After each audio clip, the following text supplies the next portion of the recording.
পরশু আমাদের বিয়ে আর গতকালকে আমাদের ফুলসজ্জা হয়েছিল আর আজকে আমি ডিভোর্স চাই।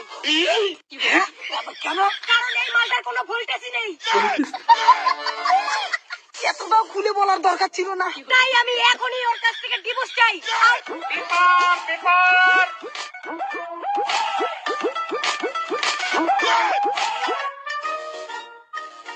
দেশে আজ থেকে শুরু হয়ে গেল সংসারের আদালত। আপনি আপনার সংসারের যা কিছু সমস্যা আছে সবকিছু আদালতে আপিল করতে পারেন। কে করেছে মার্ডার? Case number 250। ফুলসজ্জার পরের দিনেই ডিভোর্স। ব্যাপার কি? My lord, this is case 250। My client is Usharani Sarkar. This is the ফুলসজ্জার পরের দিন ডিভোর্স। Right no? আপনার মনে যা আছে প্লিজ টাল টু মি। জজ সাহেবকে সব খুলে বলুন। জজ সাহেব, পরশু আমাদের বিয়ে আর গতকালকে আমাদের ফুলসজ্জা হয়েছিল আর আজকে আমি ডিভোর্স চাই। কেন? কারণ এই মালটার কোনো ভোল্টেজই নেই। এতটাও খুলে বলার দরকার ছিল না। তাই আমি এখনই ওর কাছ থেকে ডিভোর্স চাই। আর ডিভোর্সের সাথে সাথে আমাদের বিয়েতে আমাদের বাড়ি থেকে যা যা দিয়েছিল, খাট, আলনা, ড্রেসিং, আলমারি, ফ্রিজ, আমি সবকিছু ফেরত চাই।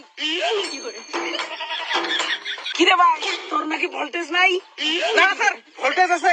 আসলে কালকে কারেন্ট ছিল না তো, তাই একটা ব্যাটারি দিয়ে কতক্ষণ লাইট জ্বলবে আপনি বলেন। জজ সাহেব, আমি যদি অনলাইনে 500 টাকা দিয়ে একটা শাড়ি নিয়ে আসি আর সেই শাড়িটা যদি আমার পছন্দ না হয়, তাহলে আমি সাথে সাথেই সেই শাড়িটা ঘুরে দেই। আর সেখানে তো একটা স্বামীর ব্যাপার, যার সাথে আমাকে সারাটা জীবন কাটাতে হবে। আপনি যদি এখনই আমাদের দুজনকে ডিভোর্স করে দিতে না পারেন, তাহলে এখনই আমার স্বামীকে আপনি এক্সচেঞ্জ করে দিন। মানে সাইজের সমস্যা আছে নাকি? রে, তোর সাইজের সমস্যা আছে নাকি? না না স্যার, আমার সাইজে কোনো সমস্যা নাই। আমি পাক্কা 5 ফুট 8 ইঞ্চি। হ্যাঁ, তোমাকে তো দেখেই বোঝা যাচ্ছে তুমি অনেক লম্বা। আরে ম্যাডাম, এটা তো আপনার অনলাইন শপিং না, এটা তো বিয়ে। এটাতে ডিভোর্স হতে গেলে মিনিমাম 6 মাস সময় লাগে। আপনি এক কাজ করুন, আপনি এই ছেলেটার সঙ্গে 6 মাস সংসার করুন, তারপরে যদি মনে হয় তারপরে আপনাকে ডিভোর্স দিয়ে দেবো। 6 মাস কেন? এই কালামালটার সঙ্গে আমি 1 সপ্তাহ টিকতে পারবো না। আপনি যদি বলেন আপনার সঙ্গে 6 মাস সংসার করতে, আমি তবুও পারবো। ও my lord, this is the case ফুলসজ্জার পরের দিন ডিভোর্স।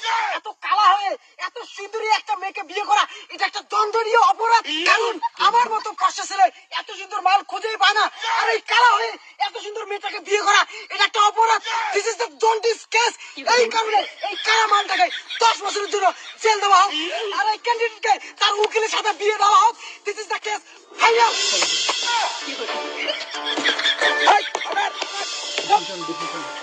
খুব কালো হওয়া সত্ত্বেও একটা সুন্দরী মেয়েকে পটিয়ে বিয়ে করার অপরাধে বিজয় দাস ওরফে বিজুকে 14 বছরের নামে কারাদণ্ড দেওয়া হলো। যতদিন না তার স্বামী জেল থেকে বেরিয়ে ডিভোর্স দেয়, ততদিন ক্লায়েন্ট উশারানী সরকার না কোনো লয়ারের সাথে থাকবে, না অন্য কারোর সাথে থাকবে, শুধুমাত্র জর্জের সাথে থাকবে। এখানেই এই কেস সমাপ্ত।